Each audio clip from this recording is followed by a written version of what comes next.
Why did I just sell my 8-plex apartment building for $789,000 if it profitably cash flows? Hi, I'm Keith Weinhold. This is Get Rich Education.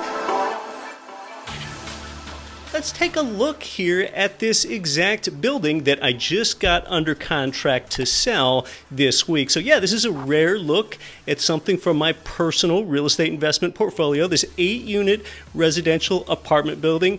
I always think it's wise to invest in multiple states. This one happens to be in Anchorage, AK, and the photo was taken in the early spring, so you can see it's not a particularly beautiful photo because the leaves are still off the trees and the green grass hasn't begun to grow up yet. This building generates over $8,000 of monthly rent income. I'm going to break that down for you shortly, but just to be clear, this is not for sale. I'm not exhibiting my properties to sell here. This is a learning experience on why I'm selling this property and how I look at this through an investor's eyes. So it is under contract to buy now. And you notice that, hey, it might not jump off the page as beautiful. Beautiful really doesn't work in general for long-term rental properties, because when you get into these more beautiful or luxury properties, rent incomes from it don't keep up proportionally to the higher purchase price, and therefore it's less profitable. My mission is to provide housing that's clean, safe, affordable, and functional. Those 4 things. So that's what we're doing here.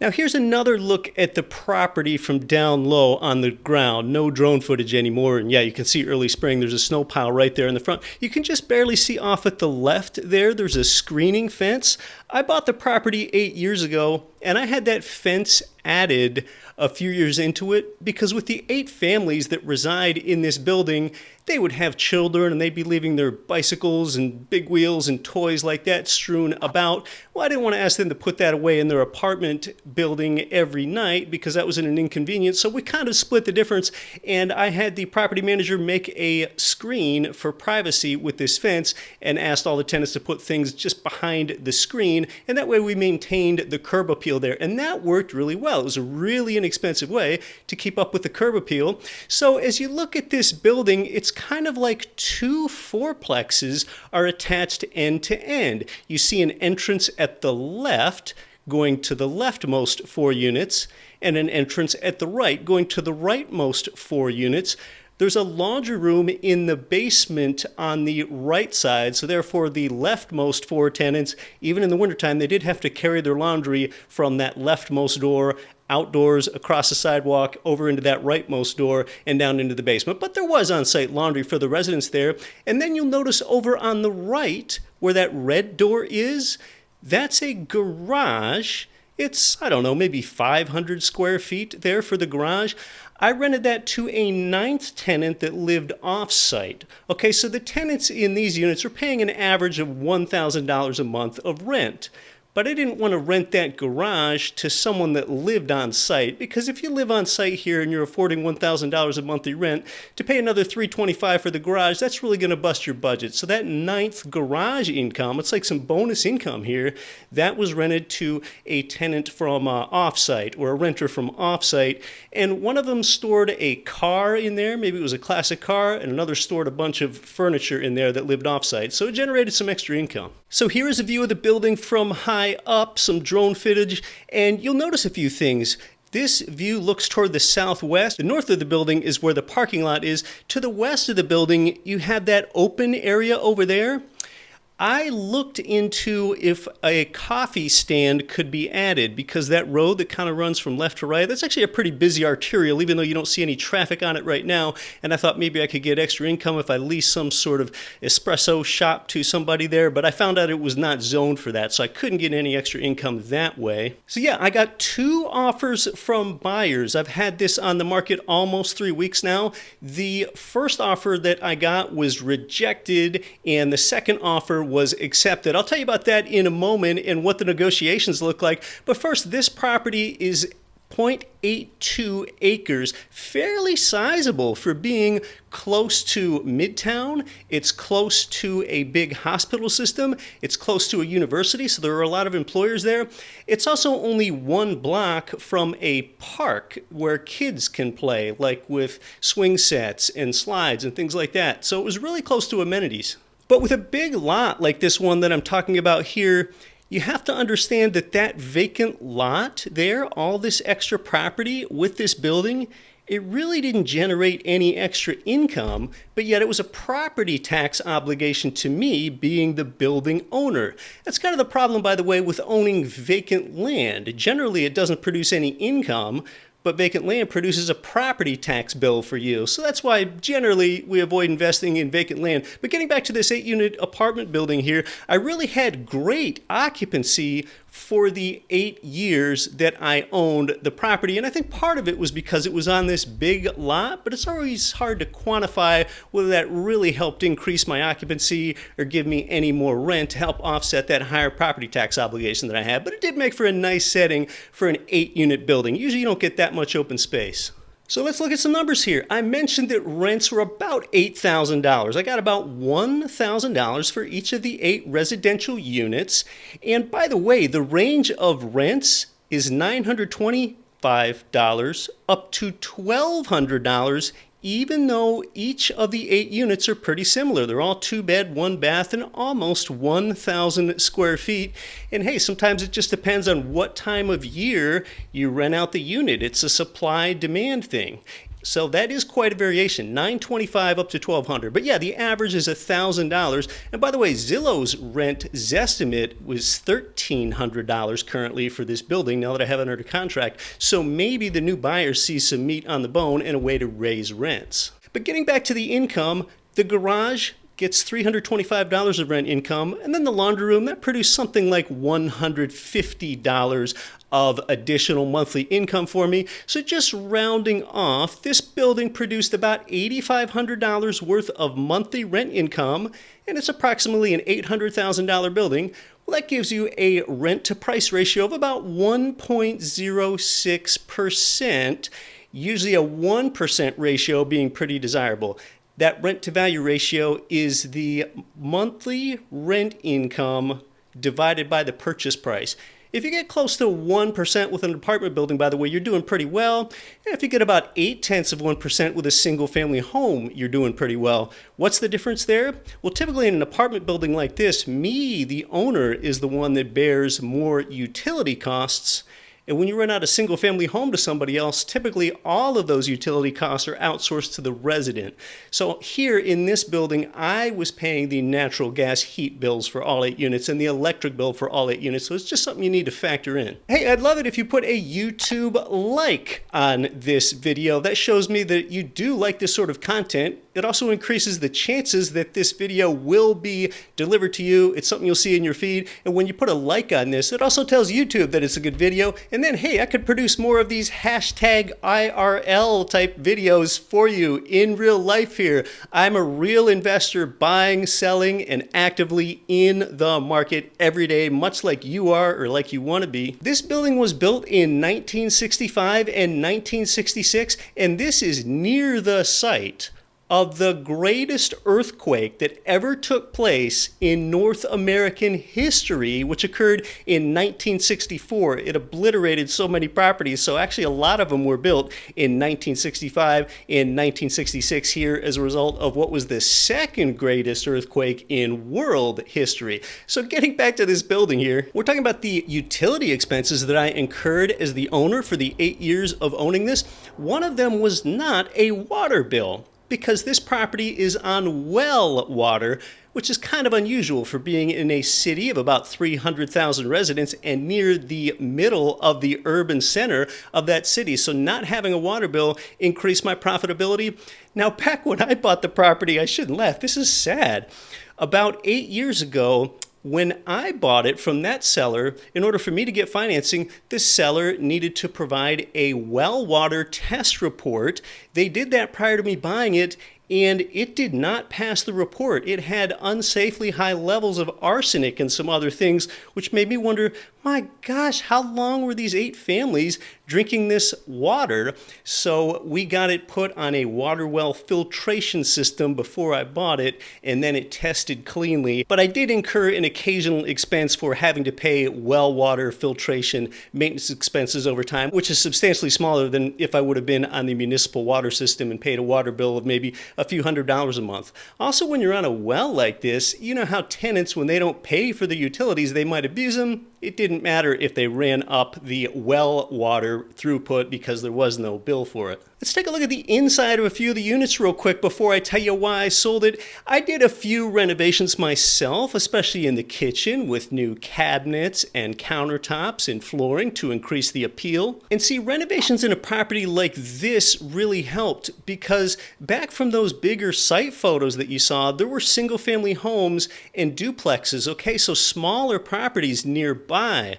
So therefore, I might be able to somewhat bring up the value of the building more because I could really improve the neighborhood and really make that property stand out. And you can imagine how that differs if this 8-unit apartment building were just surrounded by all these 20plexes and everything else. I really wouldn't be able to do as much to bring up the value and the appeal to drive a higher rent price for people to have nice amenities on this big lot close to Midtown. And I had a property manager manage this property for me because I don't want tenants to be able to call or text me with their various problems and interrupt my fragile quality of life. So outsourcing this to a property manager so they handle all the tenant relations and they pay all the bills and they collect all the rent and just send one check to me monthly is the way I fly. Yeah, I got to maintain that quality of life and let me do what I want to do. Even if that's watching the NBC Evening News with Lester Holt and going to bed at 9:30 p.m., not that I'd ever do that, of course.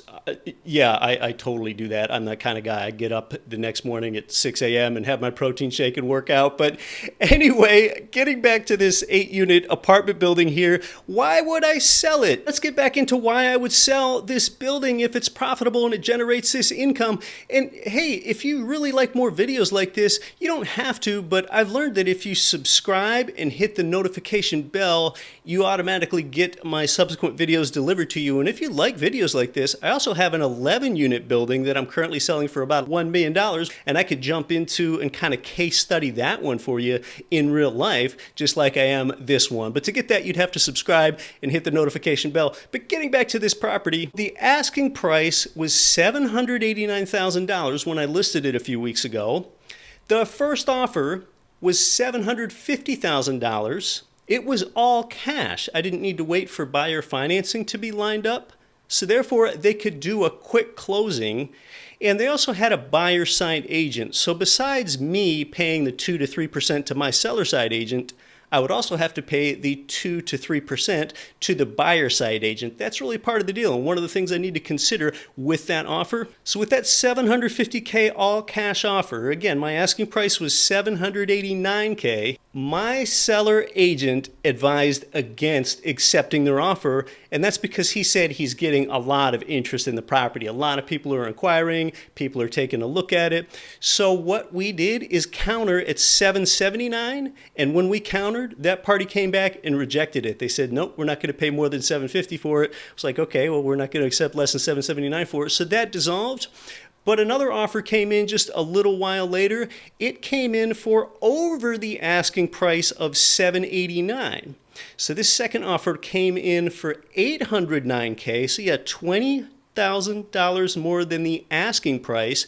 But they asked that I'd give them $20K to help with their closing costs. So basically, I'd still net the $789. They did plan to finance the property, so I'd have to wait longer to close. And there was no buyer side agent for me to have to compensate that extra 2 to 3%. So this looked like a really good offer, and that's why we accepted it. See, I'm not really in any sort of rush to close.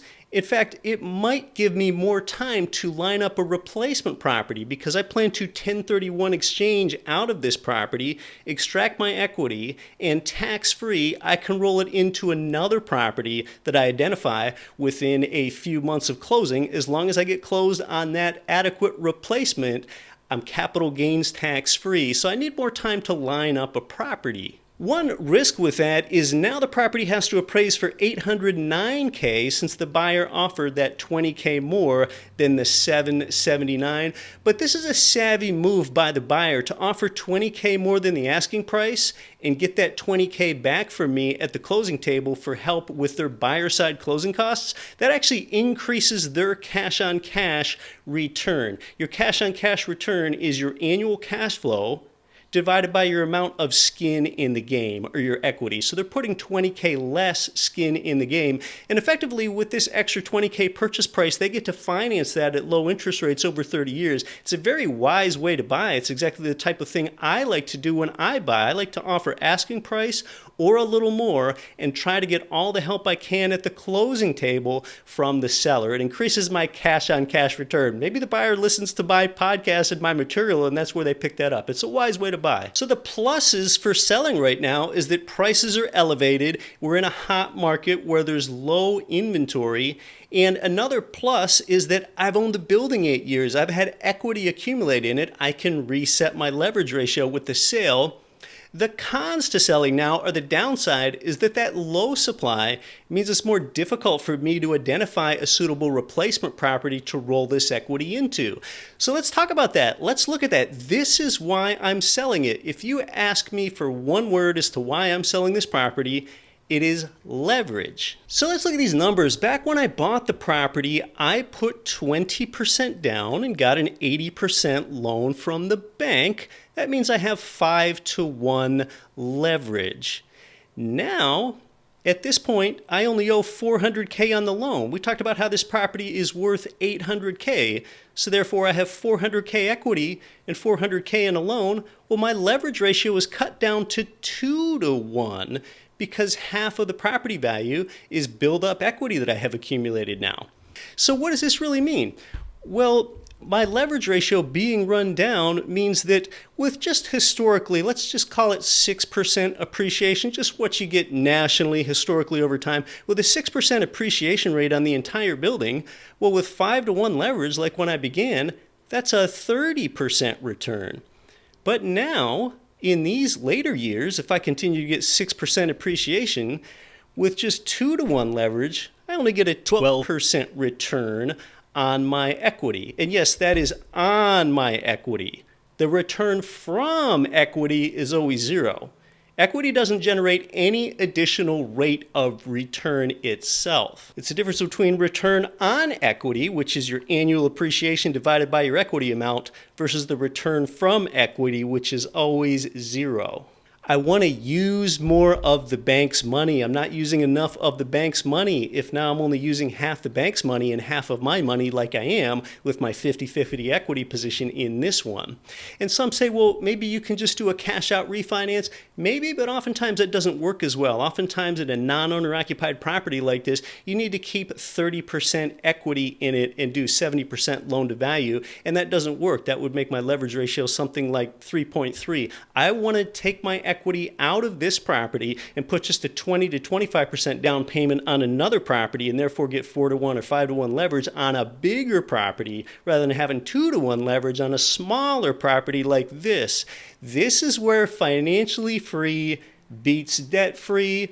Oftentimes on a bigger property, I might also have more economies of scale and better cash flow in addition to a more advantageous leverage position. I want to keep other people's money working for me. A bigger building with a bigger leverage ratio means I'm using more of the tenant's money for cash flow and more of the bank's money for leverage. I practice what I preach. So I'll have nearly $400K of proceeds for making a 20 to 25 down payment into a larger building. And I say nearly $400K because I will have a corner chipped off of that $400K in equity for agent commissions and make-ready expenses for whenever the buyer does their inspection. Remember, it's a GRE principle that compound interest is lame, and leverage is what builds real wealth. So hey, we've been talking about how an experienced real estate investor looks at a property through investor eyes. That's what we did with this in real life 8-plex that I'm under contract to sell. Hey, if you like more like this, maybe I'll do one for my 11-unit building that's currently for sale for $1 million once I get that one under contract. And I'll break that one down for you just like this. If you want to be sure to get that when you subscribe,